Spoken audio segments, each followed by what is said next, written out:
Hey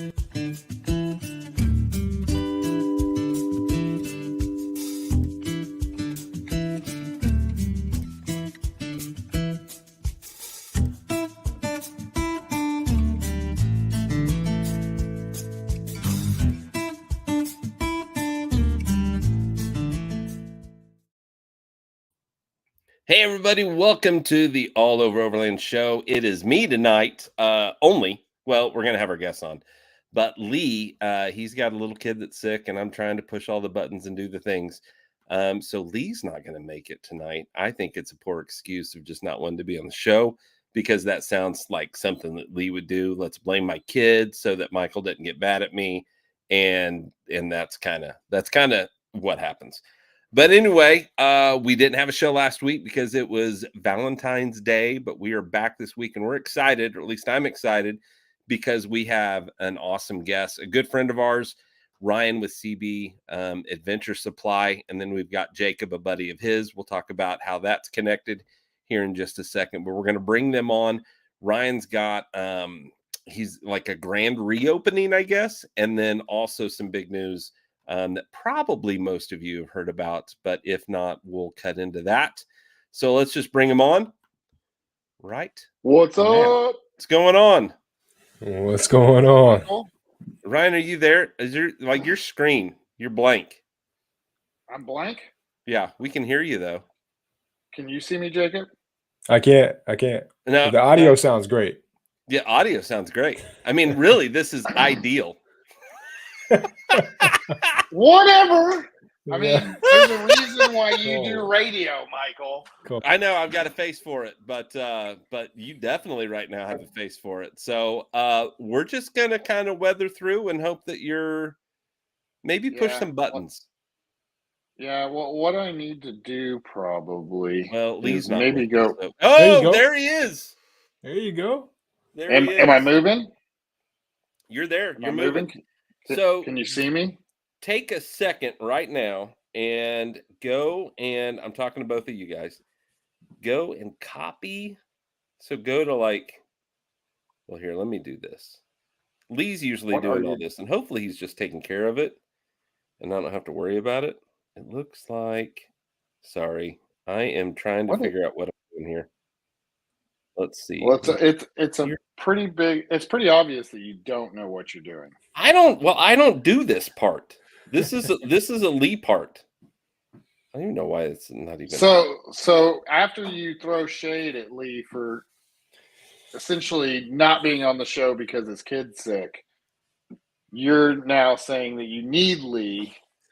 Oh, I totally need all the Lee. Buttons. Yeah, because he's the button pusher.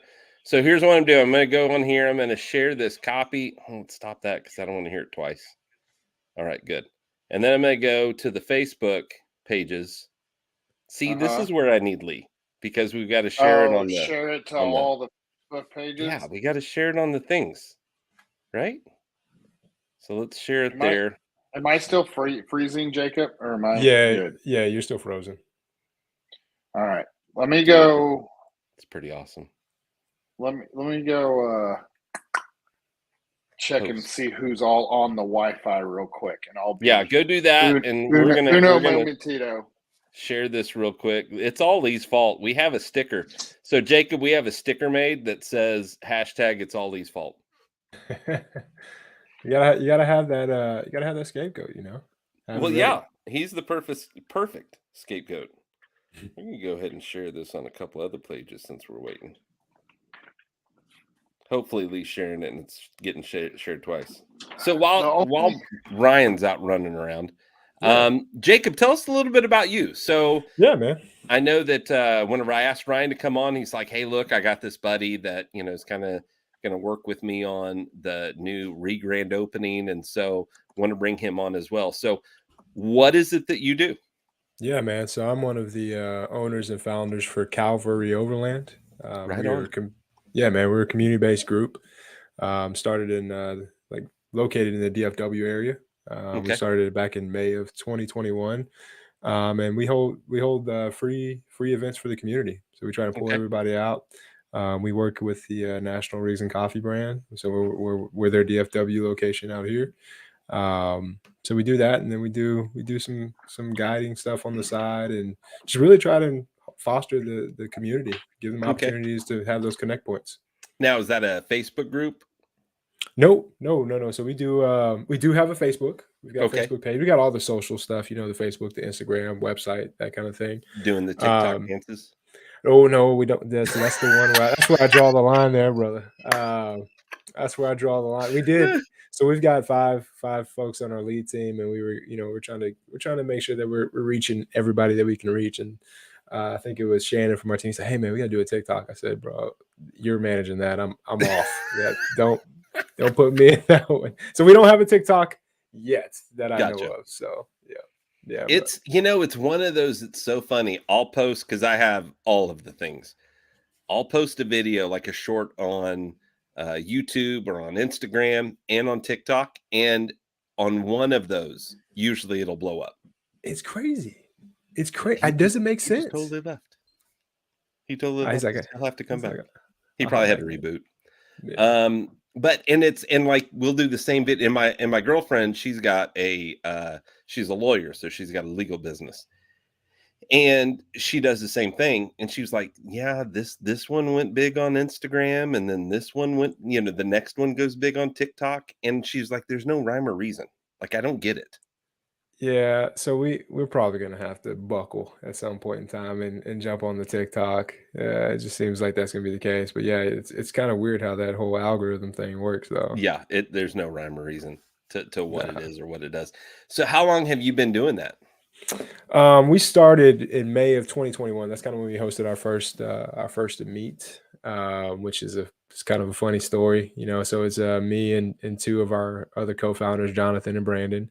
We're a bunch of church guys that are going together. We saw there's a bunch of overland rigs in the general vicinity, and Brandon had just got his Tundra outfitted with the rooftop tent and rack and things, and he's like, "Man, let's go out." So we shot out to your neck of woods. We went over to Broken Bow, and spent the weekend out there, and we're like, hey man, let's what do you think about trying to hold an event that pulls everybody together? We see these rigs passing on the freeway all the time, but there's not an event up here in DFW, or at least in Collin County where we were. Gotcha. And so we pulled that thing together, called it Rigs and Coffee McKinney. Rigs and Coffee McKinney. And I'll get to that in just a second, but we were expecting like maybe 7 people show up. And 3 or 4 days before the event, Jonathan, he's like, "Hey man, have you seen the event?" I'm like, "No, man. What's up?" He's like, "There's like 50 people going." I was like, "Well, we should probably figure out what we're gonna do then, man. Like, yeah, what is this?" It becomes a thing. It's a thing, yeah. So we ran over to Academy, grabbed just $50 of giveaways, and had a great time. After the event, we had an organization named Rigs and Coffee drop into the inbox. It's like, "Hey, you guys, we were tagged in some content. Hey, there he is. You're good." Yes. Am I moving? You are all in there. Looks like you're live good. In action. Okay. But yeah, they the router. We were in the middle of a conversation, Ryan, so just give us just 1 second. I'll wrap this up quick. Long story short, no, you go, David and Jacob. David reached out. He's like, "Hey, look, you guys look like y'all are pulling something together. Would love to work with y'all." Super gracious. But I remember after that email, I was like, "Hey guys, we got to figure out. We got to rename this. We had no clue this was Rigs and Coffee was a thing. It's an actual thing." But they've been awesome. So we've actually been working with them as their DFW Rigs and Coffee location since then. So. I was shocked. Like, see, I had so many questions because I had done all over Overland coffee event a couple of years ago, I guess, at a place that decided they weren't going to be in the Overland business. And we had about 60 rigs, I think, show up. And I knew about Rigs and Coffee, but I was like, it probably costs money to do. Like, it's probably a pain. It's probably all this. And so I was like, I'll just have those guys on the show and interview them and ask the questions that I have before I decide if I'm going to do a Rigs and Coffee. Because everybody's got these questions. I can't be the only one. Right. And sure enough, they were like, it didn't cost anything. I was like, well, then, hell yeah, let's do this. Caught me by surprise, too. I was like, wait a minute. You said how much? I You think said they have cut nothing? out there. You said nothing? Yeah. What? Well, tell me how this works. Now I'm skeptical all of a sudden. I'm like, wait a Yeah. minute. Now I'm ready for like somebody to come knock on my door and say, "Hey, You you know? owe us money for that vacuum cleaner that you bought." You know? Yeah, that's what I was thinking. Yeah. Yeah. Yeah. Nobody yet. No, but What David, were those? The Super Bees? There was a vacuum door-to-door salesman. A buddy of mine worked for him, and they had a guy. If they had to collect money, they had a guy, like a mafia dude, that would come with them with a gun when they went to collect money. yeah, It yeah. was shady. Maybe that's an Oklahoma thing. That's Oh, probably I not don't working know. very well here. I don't know. Well, very cool. So Yeah. we'll get into how you guys are Yeah. connected in a second, but thanks for like kind of the backstory on your end of it, Jacob. So it sounds pretty cool. Now, Ryan, we know that, I mean, dude, we've been friends for a while, and we know that CB Adventure Supply has like gone from, like you said, like a roll up, just a roll up little, garage door with a couple of things Yeah. in it. We were talking before the show, and now you're on your like grand reopening of the new location. Is that right? But it's Like a more. remodel? We're calling it a launch party. That's what, because Okay, we've done there green we go. building way too many times, right? So We talked about did, that last night, as a matter of fact. I was like, dude, are you moving again? Like, what's going on? No, so we remodeled our 6-month-old new showroom is what we did. It's crazy, the growth and the expansion that we've had, and as we go out and look for new partners and brands to bring into the store, it's an ever evolving thing. And I was talking with Jacob about this last night. I mean, if you really look at it, I mean, we actually have 13,000 square feet. That's a lot. That is. Now that's all kind of segmented up, right? It's like 36 and some change that's showroom retail space. We have some offices for Libby Dude, and that is a myself. monster space. Yeah, and then we have I guess it's like 4,800 square feet of install bay. So like right now we're packed to the doors. I mean, at any given moment we have at least 3 trucks in there getting worked on, if not more. Oh, Um, wow. and we have enough room to house those vehicles indoors overnight. And then we have 5,000 square feet of just warehouse storage space. So when we partnered with Four Wheel Campers, you can see my shirt. Yeah. We were super excited, and then my head goes, "Well, crap! Where am I going to put these things?" Because we have to have, my motto is you got to have them there. People got to touch them, feel them, see what they're about, right? And see what we see in the product. And so I use SketchUp, which is like a 3D modeling program, to kind of design our original showroom. So I went, and only space I had was vertical. So I got with our landlord. We've built in a mezzanine that's like, I think it's like 12 by 36 feet. It kind of spans over the top of our rooftop tents. It's got some lighting underneath it. I really like it. I think it's pretty awesome. It really has more of a showroom style vibe. It still feels independent like we are, but it really does feel, pretty nice in there. And it gave us the opportunity to move some of our products upstairs. Some of the smaller stuff, like our Midland radio and our Step 22 and Last US Bag and DMOS shovels and things like that, are upstairs now, but opened up the floor for 4, possibly 5 campers. That's TBD. Yeah. So those actually arrive hopefully this weekend or Monday. We're excited. Okay. Very cool. Yeah, Lee told me that you were kind of working on this deal, and then we knew that you were gone to California, right? Is that where they're at? Yep. California, checking out the plant, learning everything about them, and all that. Tell us a little bit about, so just to dive in a little deeper, tell us a little bit about that whole experience. Like, did you reach out to them and say, "Hey, look, I'm interested in, expanding my line, and I'd really like to work with you guys"? Like, how does that whole, like, from the outsider, how does all that work? So actually, they reached out to us.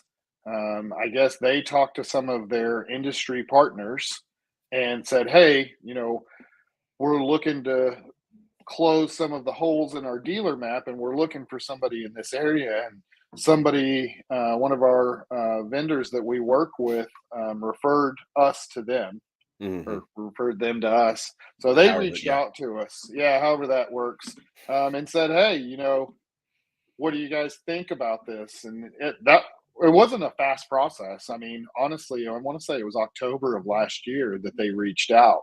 And then, there was kind of a vetting on both sides to make sure that it was the right fit. We're pretty picky about the brands we carry in our stores. And so it's not something we just jump right into, right? And so we talked through the whole process with them, found out what their product's all about and what makes it different than other truck campers.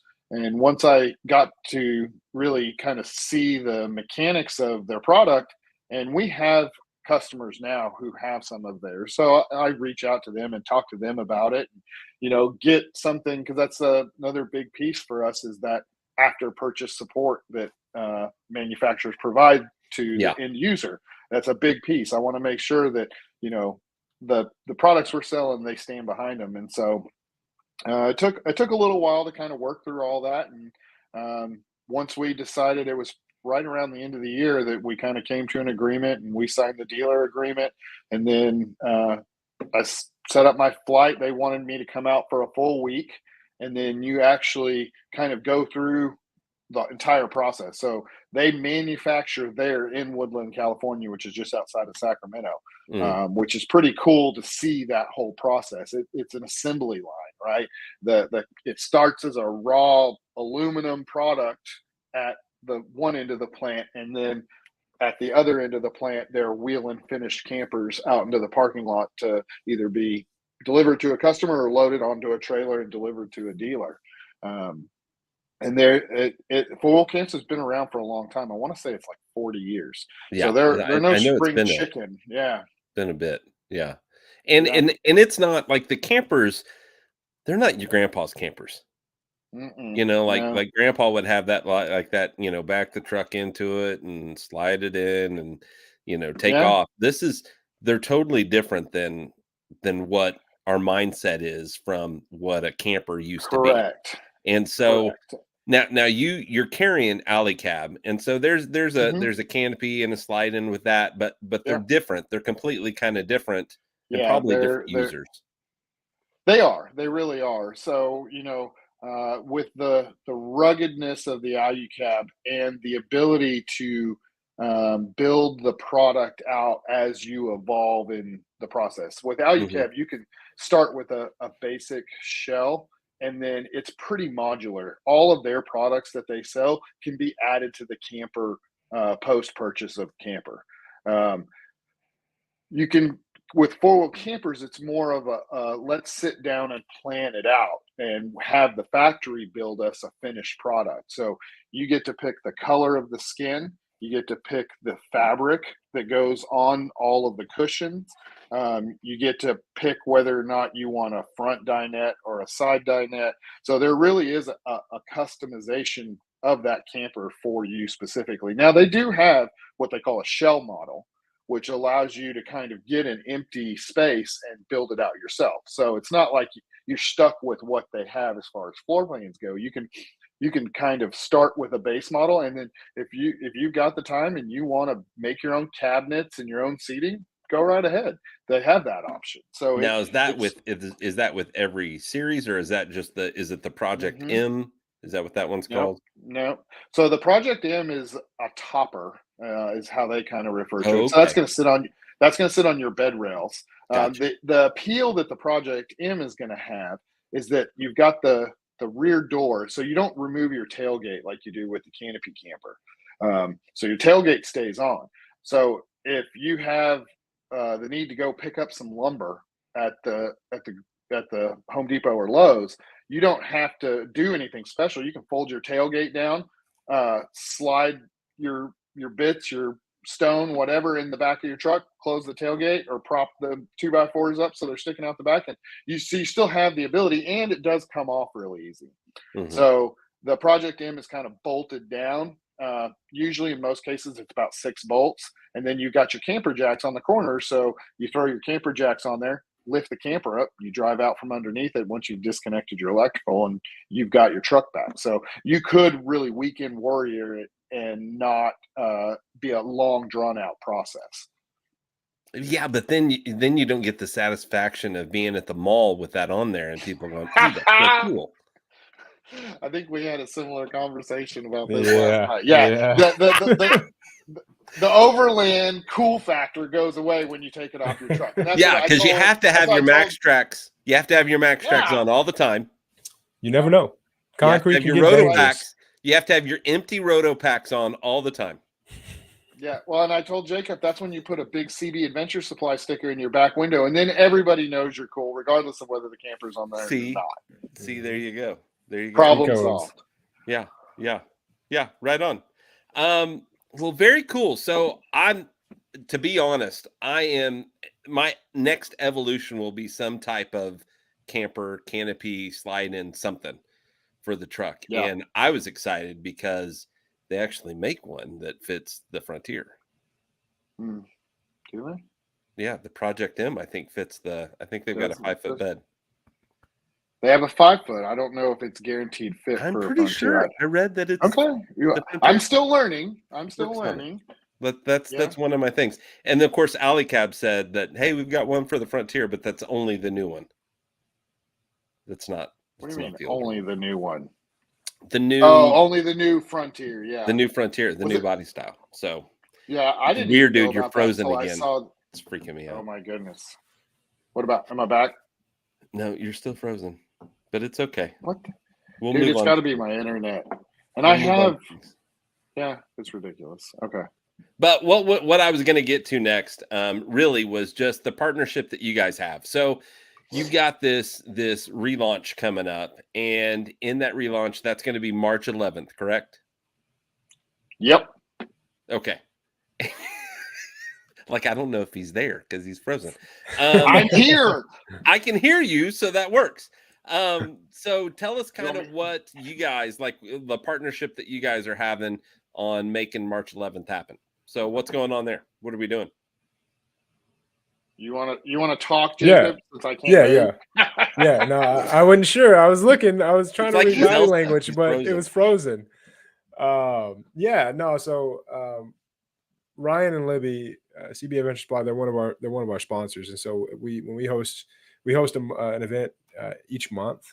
And so one of the things that we do is kind of a different product from our Rigs and Coffee is a rally, which generally draws a larger crowd than our Rigs and Coffees do.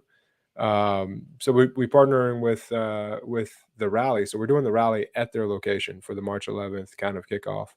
So we bring in the community out there. We'll do our rally during our normal time frame, which is generally like from 9 to about 1 p.m. And then they're open on Saturdays, and so they're going to be hanging out through 4 p.m. So it's going to be an all-day kind of get-together thing. One of the things that we try and do is when folks are showing up to the events is provide some value. So all our events, man, they're free breakfast. So there's going to be free breakfast tacos for the folks that are showing up. We've got free coffee. We generally, for our rallies, will bring a keynote speaker in to teach on a certain topic, whether that be, intro to ham radio, Caleb from Lone Star Medics doing a hemorrhage control class, just things Right like on. that, just value for Yeah. the community. There's obviously going to be the community showing off their rigs. That's always a really, really cool portion of that. We're gonna have giveaways, free giveaways. We're gonna do raffles. So it's just gonna be an all day kind of hangout. What I'm most excited about really is to get the community out there to see Ryan and Libby's new spot, because it is legit. It's a know. really cool shop. Really Yeah, cool I feel shop. bad because I haven't been down there yet, and it's only 3 Yeah. hours away, so I really should go down there. I just haven't. You should. Yeah. March. Mhm. No, you've got an event March 11th. Yeah, I was I've got gonna- I my was gonna say, second Rigs and Coffee. I was gonna say March 11th would be a great time to do it. Yeah, got my second Rigs and Coffee going on, which I'm super excited about, and we're going to actually have donuts there. We had somebody reach out and say, "Hey, Let's go. we're going to bring donuts." So pretty awesome. excited about that. Watch it like they don't show up or something, and I told everybody we're going to have donuts. That would be embarrassing, but Scramble. Anyway, so this is going to be like the kickoff weekend for having the 4-wheel campers there. Is that correct? That is correct. Okay. We will Every once actually in a while have, you move and it freaks me out. so we actually will have some of the folks from the 4-wheel camper headquarters in California are flying out for the Oh, event. really? Awesome. So they'll be there to answer any questions and kind of help people walk through the product, because we will have for sure 4 campers in our showroom. So we'll have a shell model, which is the entry level. We're going to have a Hawk built out, which is kind of your Ram 2500 size size camper, and then we'll have a Granby, which is the 8-foot full size truck model. Then we're also going to have a Project M. So we recently did the MITS alloy conversion on our Ram 2500. So we took the bed off. So we made a frame that the bed's going to sit on, and the Project M will mount to that. So it's going to feel just like you're in the back of a truck. Okay, cool. Yeah. See, he moved again. Isn't that He's weird? back. Oh, now he's He's moving. back. Yeah. Oh, cool. Am I back? You're back intermittently. So let's not get crazy. So now man. I want to know, what are you gonna bring to Moore? Are you gonna bring one of these to Moore? Dude, I have so much to bring to Moore. Oh my God. So I called Chris, like I was actually in California, and I was like, I had this epiphany moment. And I was like, there's no way Chris has booth space. Uh-huh. Let me just call him. So I called him. Like, I think I was in the airport on my way to California. I was like, hey, he's like, I don't think so, but things change a lot. And I was like, all right. So he calls or texts me like that next Tuesday, and he's like, hey, I have some booth space for you. I was like, really? I was like, it's inside, right? I don't want to be outside. I can't manage 2 booths in 2 different areas. He's like, no. It's on the same aisle in the East Hall where you're already at. So our current booth is 20 by 80, and he got us another 20 by 40 that's literally 1 space away on the same aisle that we're on. So I'm going to try and bring 2, if not 3 campers to Moore. So look, Michael, you'll have a place to sleep other than my canopy camper. See, it's funny you say that, because that's exactly where I was going next. I made this whole big deal about there. Well, I made a big deal about sleeping in his alley cab during the Moore Expo, because it was all open. It was just there, and I was wandering around. Roll right up, got comfortable. Yeah. No, I climbed up there and acted like I'd been living there. No, I'm going to be a storyteller this year. I mean, I was last year, but I'm actually going to camp at the spot where my rig's going to be parked. Oh, so you're going to be like right out front in that area? We get tickets as storytellers. We get tickets to go down in the camping area. And I was like, dude, I really don't want to move my stuff.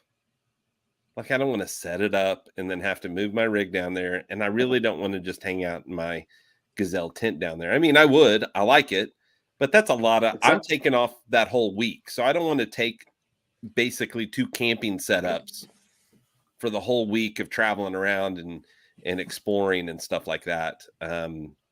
Just to be able to camp there. And he was like, no, it's totally fine. So, Tyler with Independence Overland is going to be a storyteller, and he was actually asking me, he's like, dude, can we camp like in the storyteller?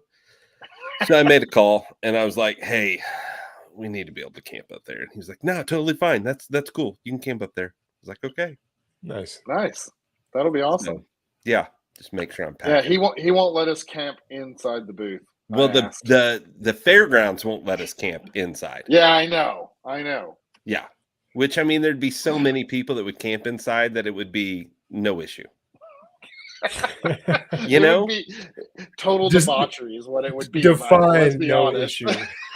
Yeah. Well, I guess that's true. Like, there would be no, I don't know. Maybe people would still have that stuff. Maybe so. Yeah. Maybe that would happen. I know that, we didn't end up doing the video, but one year we were going to do the Santa video. Like, we recorded it, we made it, like we were having it put together. And then there was a kind of a a falling out on the Overland Radio side of it. And so we didn't have the video put out there to the public, but I was Santa Claus and I'm like stealing shit from, all the booths and putting it in a bag.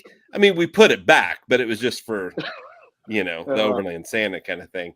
But and then we faked like we were sleeping in everybody's, Lee got into an Opus trailer that was there. And I think Joey climbed up in his own because his truck was there.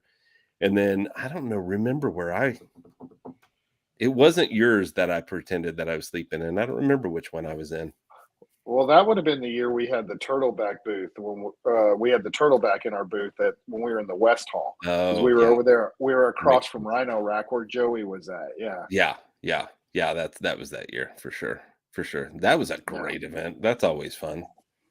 So now you guys, I'm not surprised that Four Wheel Camper reached out to you, because there's a couple of shops that when people are asking me, like, who do I need to work with to get things done? There's two shops that come in mind because of customer service, and it's you and it's Chad with Overland Addict. Both of you have the best customer service out there as far as vendors, as far as working with people and making sure they get the right stuff, and people call and you're available and all that kind of stuff. There's a lot of stores that don't do that. Yeah, no, it's I hate to call it old-fashioned customer service, but it's kind of become that, right? Yeah, it's right. In the online world, and buying from companies that don't necessarily exist sometimes, being able to pick up the phone and call and ask questions about a product, or come to a store like ours or Chad's and take a storage box and go out to your vehicle, and does this fit where I need it to fit? You can sit there with a tape measure all day long trying to play the game of measure and find out, but to take the product, whether it's a storage box or a fridge or whatever, and actually take it out to your vehicle and let's see how this fits. It's a game changer. Our customers really do appreciate that part of having inventory there, where once they figure out exactly what they want, they can walk out the store with it. They're not waiting for it to be shipped from the manufacturer or drop shipped from another place.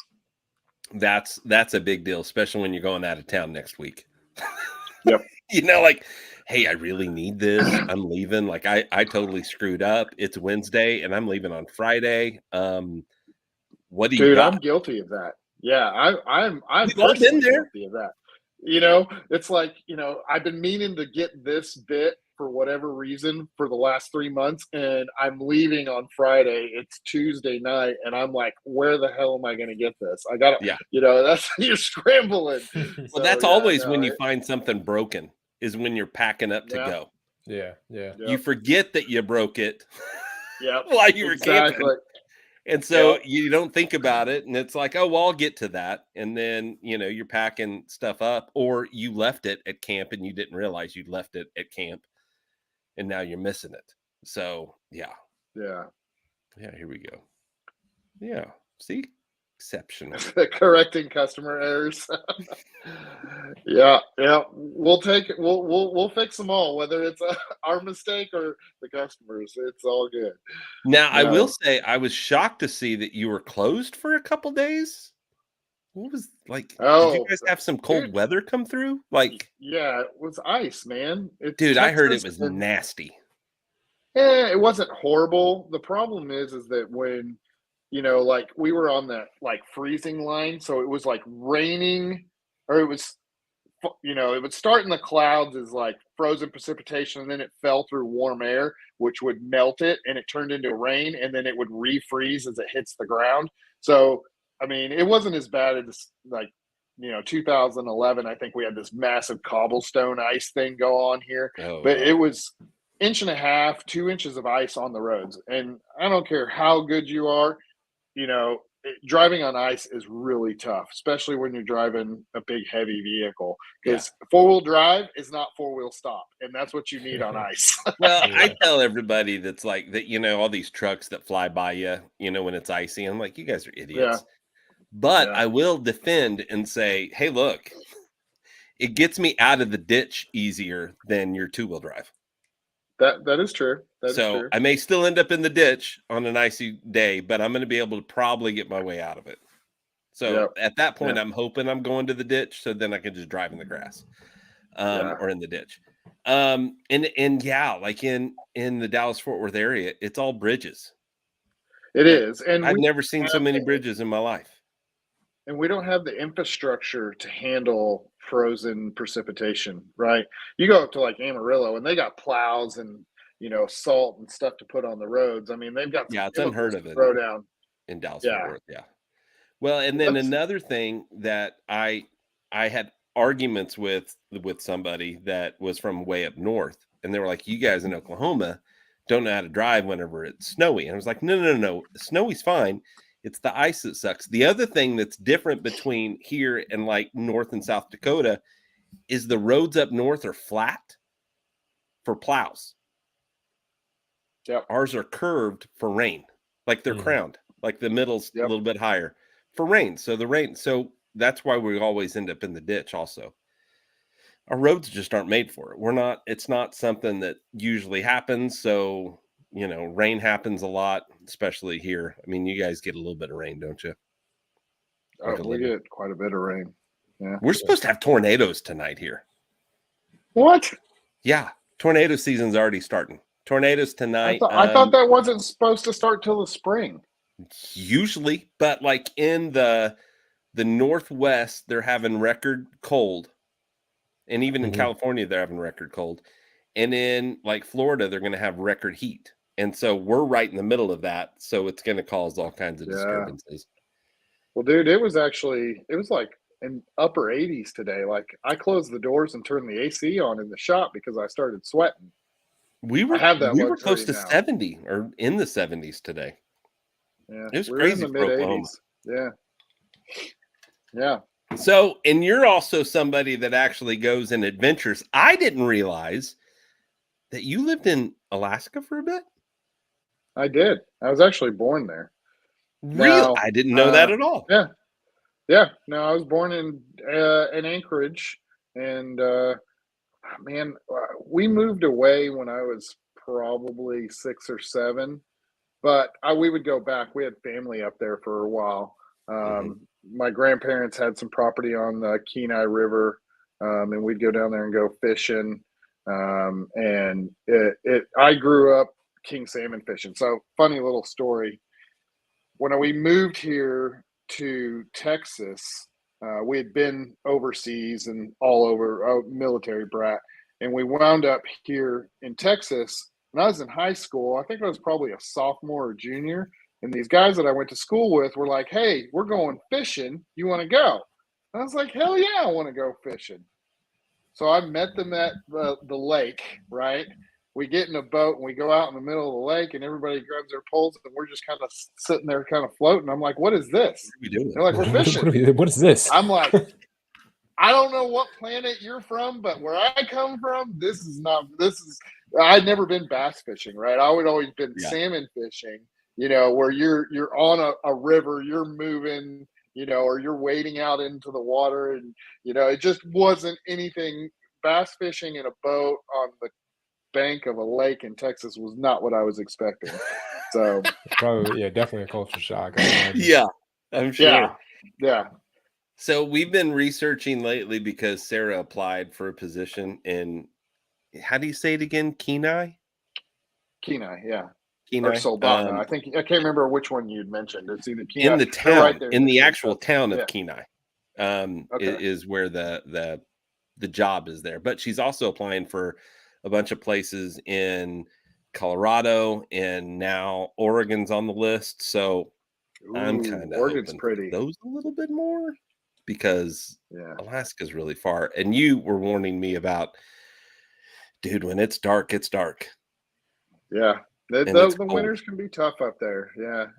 In Anchorage, it's not. And the cold here is different than the cold up there to some degree. Someone was trying to tell us that's living in Alaska right now. And we were like, yeah. I could go outside in jeans with some thermals, a long sleeve shirt, and a good winter coat, and be okay in the 20s, right? Here in Texas, when it gets to like 32 degrees, for whatever reason, the wind starts blowing 45 miles an hour. Yeah. And so it's like it just cuts right through you.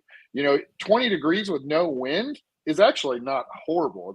And don't get me wrong, it's no, Hawaiian beach, but it's not as bad as you'd think. So Well, and that's like, I get there it. is a different cold, and then you take the humidity we have here in Texas, the moisture in the air, Yeah. it changes the dynamics of the temperature as well. Well, and that's the same with Oklahoma, because if it's 103 degrees in Oklahoma, you don't go outside. Like, you'll die. No. It's so hot. No. But if you're in Vegas and it's 110, you can walk the strip all day long. Is that dry heat? It's that dry heat. I mean, you still need to hydrate, but yeah, it's just different. It's a different feel. So Yeah. I guess I understand, but I don't know. Dude, Oregon, have you ever been to Oregon, Michael? I have not. There's some parts of Oregon that are freaking phenomenal. We lived in Grants Pass, Southern Oregon there for a little while, and you get in there with the redwoods and stuff like that, and Crater Lake and all that. It's beautiful up there. Right on. I'm pushing for it. So, yeah, Colorado would be pretty cool. She's like Space Force. She'd be working. Do you know what they call the people that work at Space Force? Guardians. Like of the galaxy? Yeah, I know, right? Guardians. That's what they're called.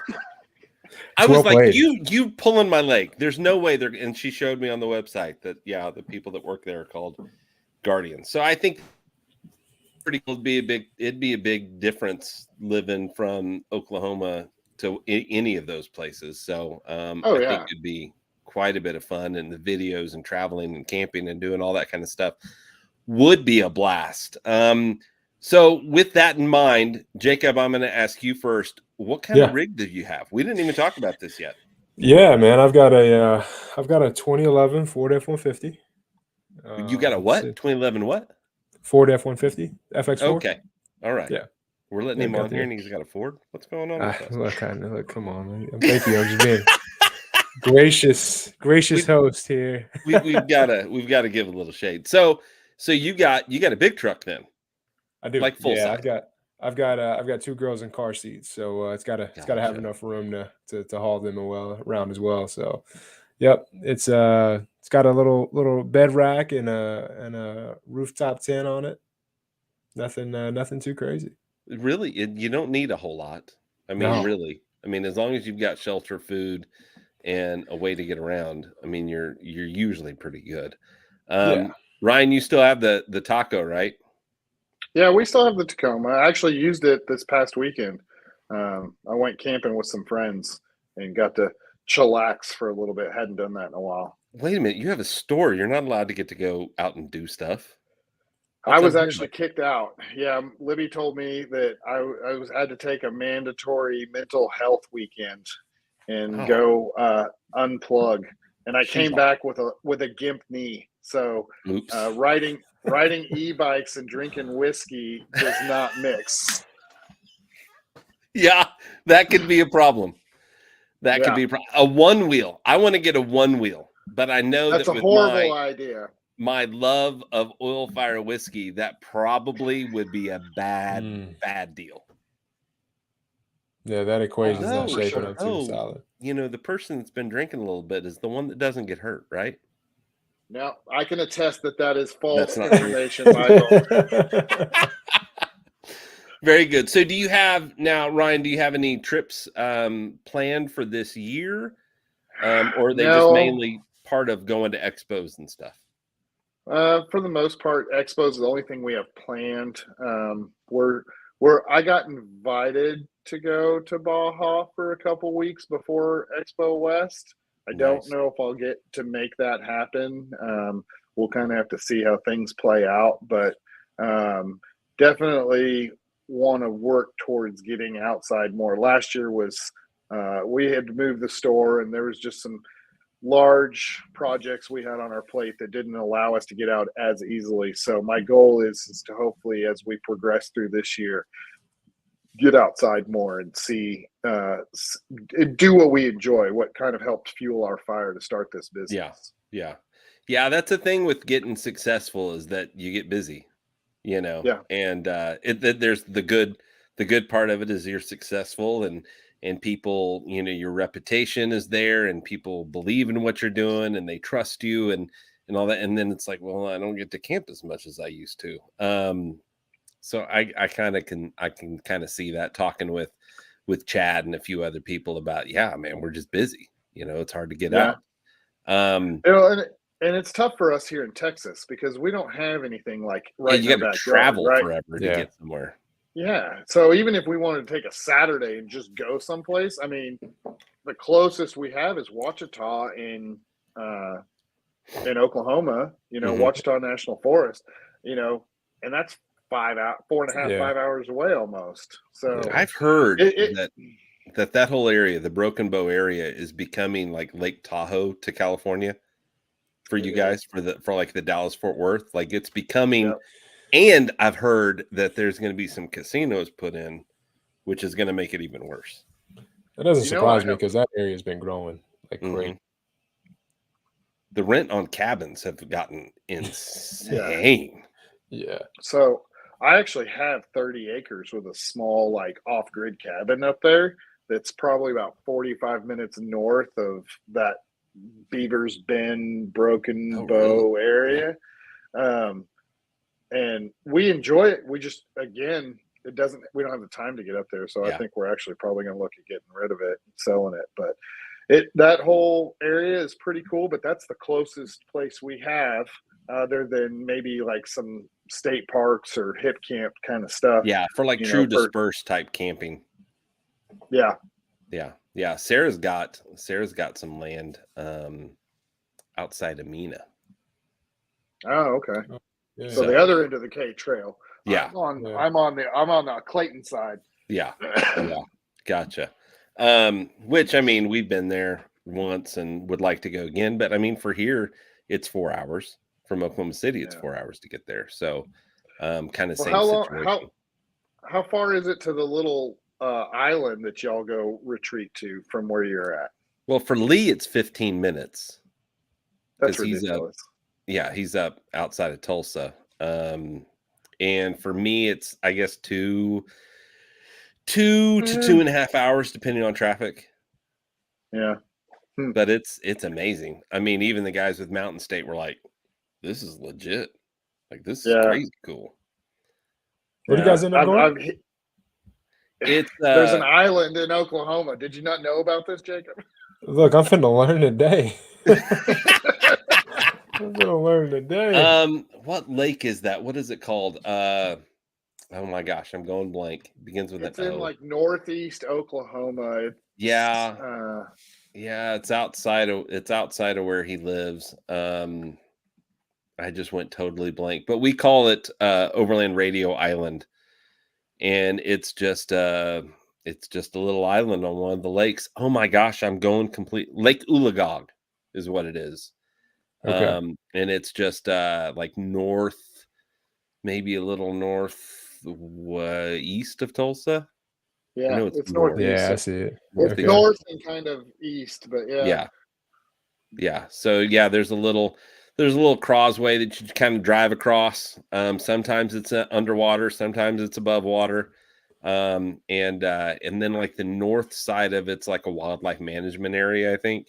And then the south side of it, you can camp anywhere, and it's pretty dispersed.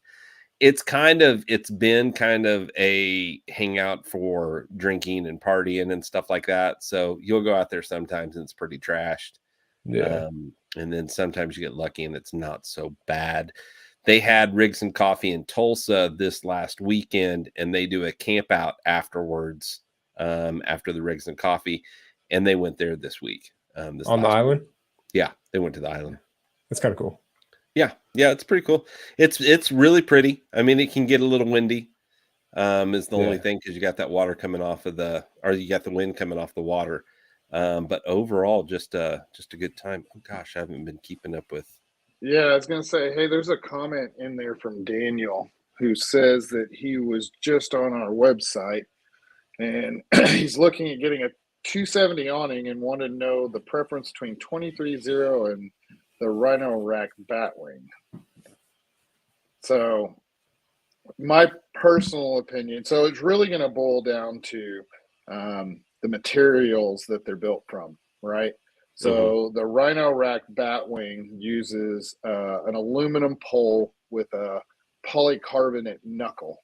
So where the awning pivots around, it's more or less a type of plastic.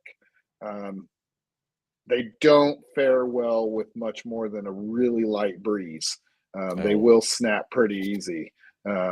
They do come with spares in the box when you get a new awning. Really? The Rhino Rack does. Yeah, that's how tender they can be. So the 23-0 is my go-to with the 270. Not only because it's aluminum arms with aluminum cast aluminum knuckle, but it actually has two arms that fold forward as well as the three arms that fold backwards. So you get a ton of coverage down the side of a vehicle versus just a traditional 270 that's going to pivot on the rear pin, right? So you've got two arms swinging forward, three arms going backwards. So I can't remember the square footage, but it's a pretty decent amount. And then they've got their light suppression technology. So that's pretty cool as well. Gotcha. They've got that on the awning and the walls, like if you got the walls with it. Yep. Right The awning, the walls. And they have some new deluxe walls that recently came out that have large screen panels in the middle of the wall. So their walls used to be just canvas walls. You could unzip it and roll the whole wall up, but it made it a little bit of a challenge if it started raining or the wind kicked up to get those panels back down to the ground. Well, now they have a kind of like a zipper window in it that you can unzip and just roll the little window so the wall itself stays in place. So I'm really impressed with his continuous improvement that he does to make the products better. Gotcha. Yeah, he's a crazy dude. Man, 23-0. Oh, Justin? Yeah, he's crazy. He's a firecracker. He's a maniac. So love Michael, him to death. Talks weird. I got a question for you. So for last night we were all talking about first vehicles. What was your first vehicle that you ever had? My first vehicle I ever had, 1963 Chevy short wide pickup truck with a 305 that actually came out of a racing car. And because of the big rear end in the back, I could smoke anybody in an eighth of a mile. So you were go fast. I was old and loud and grungy and fast. That truck was badass. Yeah. How about you? What was your first vehicle? Mine was a 1989 Dodge Colt, little freaking hatchback looking thing. Nice. Yeah. It wasn't anything special, but it got me around. Now probably my favorite car that I had in my younger years was I had a 77 Bonneville with the big V8 in it. It was like a 405, and it was thing had crushed velvet interior in it. And I was telling Jacob that it actually had a working 8-track player in it. So I went to the thrift store and I bought 2 8-tracks. I can't remember what the other one was, but the one that sticks out was the Oak Ridge Boys with Elvira on it. The other one was the Allman Brothers. Probably. That thing was awesome. I love that car. Yeah, old is fun. How about you, Jacob? What was your first vehicle? Yeah, look, I already got a little bit of judgment from the call last night, but man, my first one was a forest green 96 Honda Accord manual with a permanent pop trunk. I was telling a permanent pop trunk? I'm sorry. Yeah, that's a story. All right, so college. I went to school in Kansas. I went to school in Salina, Kansas. That's where I played football. Okay. And I got rear-ended there. And look, we weren't the money wasn't going to replace that thing. So we were trying to figure out how to keep the trunk from continuing to raise up. And so we me and my next door neighbor, we're out here fabbing my 96 Honda Accord, but there was a permanent wrinkle in it. So it always looked like it was ready to pop up, but that thing was latched. It wasn't going nowhere. That's So funny. yep, that's what we worked with, man. Okay, so I've got a vehicle question for you both that I've asked before to guests that we've had on. If you were on the Fast and the Furious, what vehicle would you have? Fast and Furious.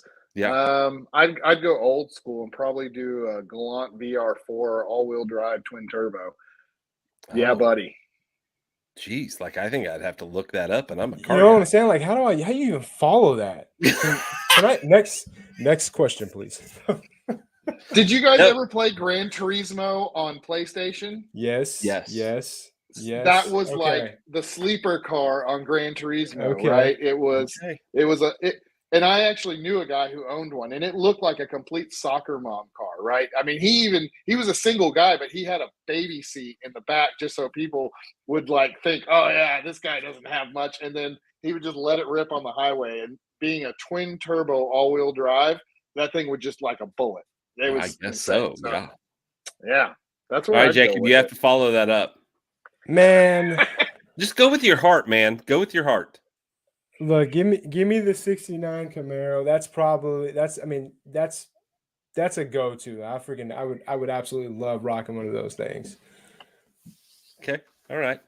The sexiest car ever built. The 240Z. That's what I'd go Yeah. with. Okay. My mom had one when I was little. So that's kind of I had a 300Z for Oh, a yeah? short stint. Yeah, Yep. until some dude pulled out in front of me. Yeah. But I tell you, Yeah. really, the baddest ass car, one of my favorite performance cars is the RX-7. What was early 90s maybe? Is that right? Mm. When they had a 0 to 60 in like 3.7 seconds, which was unheard of at the time. Like that was stupid fast. But yeah, the RX-7s were pretty cool. I was into those. I had a buddy that had one of the older square body Toyota Supras. Oh yeah, first or second gens. Dude, that thing was wicked. It had it was either a V6 or an inline six in it. Dude, that thing was it was a fun to drive car because it was so light and it was rear wheel drive. I mean, it just zipped all over the place. It was like driving a go-kart on the road. Yeah, I knew a girl in high school that had one, and she'd never let me drive it, but I got to ride in it. And I was always blown away. Yeah, I was always blown away because it had a button for like its suspension setup for sport. Like I was like, "What is this? Can we push sport? Let's push sport now! Press the button. Press the button. Let's go fast." She's like, "My dad will get mad at me." I was like, He'll never know. Yeah, I promise. Yeah. Another car that I think would be fun to have right now, just because of sentimental values, would be like an IROC. You know, like Ooh, yeah. I think they're just cool looking, and I would want it. It'd have to be the IROC, not just the regular Camaro. It'd have to be the IROC. IROC. Okay. They're pretty cool. Anyway, okay, so let's keep on with this because this is kind of fun. What is your ultimate overland rig and setup? Like you win the lottery, this is what you're going to build. I haven't won the lottery, but I think I'm headed there with our Ram truck. You think so? Yeah, I really like the full size diesel, all the torque. Yeah, I get that. It's comfortable to drive for long distances. It gives you a lot of flexibility with what we're doing with the MITS alloy tray on the back, where we can put a canopy on there, or we can do a four-wheel camper flatbed model on the back. And that's what my long-term goal has been. Is originally I was wanting to do a Tundra with a flatbed and four-wheel camper on that. But really, once you start to dig into like payload and Yeah. what the vehicles or GVW are and all that the fun numbers, it's really best for a 3/4 ton or 1 Not ton much, truck. and not much beats that Ram. Mm. No. Now It's so much fun to drive. would you prospect it out, like make it like that kind of the AEV, all that stuff? So I would, and man, I had the bumper for that truck on order with the 40 cutouts for Yeah. running 40-inch tires on it, and I talked myself out of it and went with 37s. So I've been told by my good buddy that I will right my wrongs and I will eventually get 40s on it.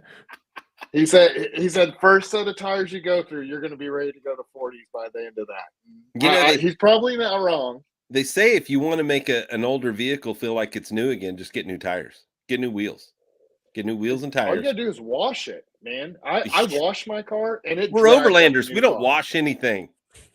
Whatever, bro. Mm-mm. Not just because you got to keep. Yeah, I guess it depends. Because with the dirt, it shows that you've been.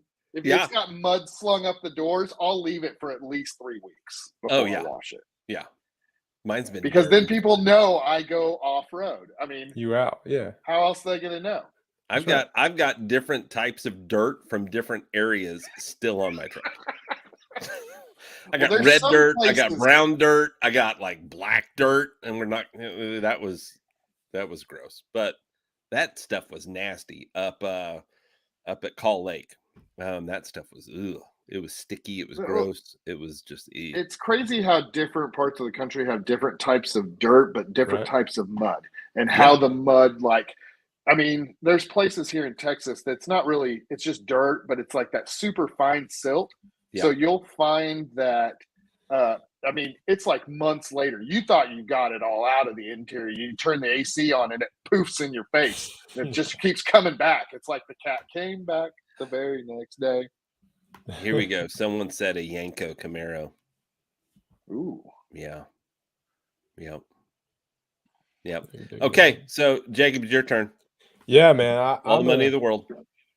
gonna stick with the full size, man. That's the style of overlanding I do.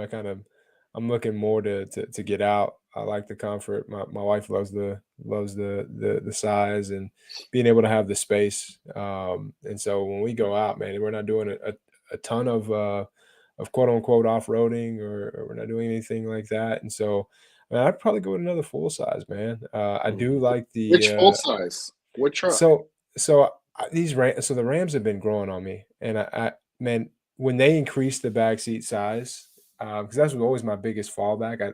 The reason I went with the Ford initially was that, man, I could dang near stand up in my back seat. There's just so much room, and all of the other like I really like the look of the Rams, but their back seats were always they were so much smaller. Ram. Yeah. But now, Yeah. oh man, that the TRX is it speaks to me every time I drive past one. They're But I cool really looking too. They are so cool looking. Yeah. Dude, and they Super are sick. fast, wicked fast. They're Oh. dumb fast. Yeah. Yeah. This is a bad exercise here. So what would you do in the back end? Would you still do like rooftop tent with a rack system, or would you go with a canopy? Like what would you? Yeah, so just right now, so this season that I'm in right now, my oldest daughter's 4, my youngest is 1.5. They take the rooftop tent like it's a tree house. They like the ladder, they like climbing up. So I would without a doubt stick with the rooftop tent. I think I'll probably do maybe the Smart Cap or the Alucab comparison. Be able to close in that bed space a little bit more, keep things moderately dry, but still roll with the rooftop tent. Yeah. Well, and a rooftop tent, like when you've got a family of 4, you can get a bigger, footprint. Yeah. than you can with any kind of pop-up that's out there on the market right now. Now you may be able to get one that can pop up and you can sleep and then have a bed where the Down in the table goes. Yeah. I mean, that might be an option. 4-wheel camper. There you go. Solves problems. I'm looking, this mean- is a good March 11th is gonna be awesome because I'm gonna be able to see this thing in person. Like I can't wait to Yeah. see that. It's Like, gonna be able it's to- gonna blow your mind. Yeah. Yeah, they sound pretty cool. So for me, and this is gonna shock. I mean, I've talked about this a lot, but I dog Jeeps every once in a while. I've had Jeeps and I like them, but I dog them just because they are so good. It's fun. They're so good off road. But I would want to do a JL. I wouldn't do a Gladiator. I'd do a Okay. Why not? JL. I'd want the diesel, but I'd want all the stupid stuff fixed. Like the DEFs, like I got a buddy Yeah. has problem with the DEF on it and all that kind of stuff. I'd want all that fixed. So that would all be, I mean, I got all the money, so just fix it. But I would go with the American Safari XL extension Ooh, yeah. with the topper that pops up, so that you Yeah. can stand up in there, you can sleep in there, you can do all the things. And you've still got skinnier than a full size, but you've got all that extra room, comparatively speaking, than a regular JL would have. And you can stand up inside. That's the whole thing for me. I want to be able to stand up inside the back of the rig. So Yeah. that's where, like right now for me, I've got the quick pitch rooftop tent. And obviously I can't stand up in there. So at some point I'm going with whatever's out there that fits the Nissan. I'm pretty sure that I saw somewhere that I think I know somebody that has a 4-wheel camper on their Nissan, or at least used to. Well, yeah, I'm gonna pull while we're talking about that. I'm gonna pull up. They've got like a fitment. Schedule or something. Fitment. Yeah, it's like a fit for truck compatibility. And you think it's the Project M? I think they have one for that, but I know that there's another. I know that even before the Project M, I think somebody had one on there. And if I could, Yeah. look It's a Frontier, right? yeah, Frontier 5-foot bed. Yeah, it says a Swift, which is a slide-in, will fit on the 5-foot, and the Fleet, which is for the 6. They make a Frontier with a 6-foot bed. It's the one that's not a 4-door. It's the extra little cab. But yeah, It's like access cab. yeah, it's that little window. Uh, You get a bigger bed on that one.